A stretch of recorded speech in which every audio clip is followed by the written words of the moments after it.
Good day everyone! So karon magluto ta og kamote tops lemonade. So first kay hugasan nato ang kamote tops lemonade. Itakuban nato siya, unya ato siyang pabukalan for almost 30 minutes. So pabukalan nato siya kung gawas ang iyang duga.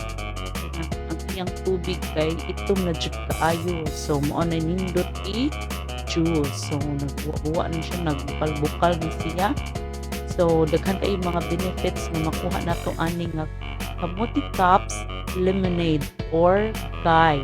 Bisaya pa. So, pabukalan dyan na to siya maayo. Atong i-check kung okay na ba iyang color no sa tubig. So, kailangan darker na siya gamay.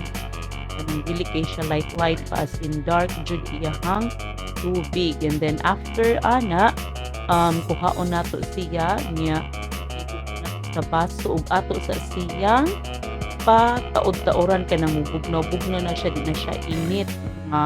15 minutes I think murag ka nang bugnaw na ang juice, na siya init and ready na siya to mahimo na siyang kamote tops lemonade. So nagsinatay yellow lemon dinhi, pwede ra pud ta maggamit og kalamansi o tulo ka buok.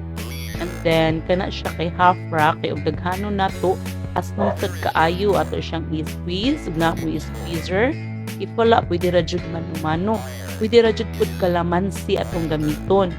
So, magbutang tag ice cubes daan sa atong ang baso or plastic cups. And then, kung ibuko ang lemonade po na, o ganang kauban sa kanang ice cubes, and then, after atong isunod ang kamote tops. So, pwede ra jud nato na siya kanang daghanon or bali mao na siya atong itubig ato ang lemonade. And then, after ato ibutang siya sa shaker para ma-shake siya maayo, kuyog sa ice ug butangan nato og sugar syrup. So ako ra po'y nagbuhat wala ka nagamit og magic sugar.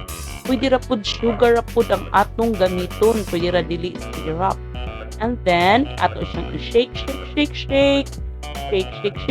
until lami na ang ato ang kamote tops lemonade. So ani-ana ato na ibutang sa baso, no? Para ma-feel na dyan na to ay excited na ang tanan mo inom. So, thank you for watching and don't forget to share and like. Thank you!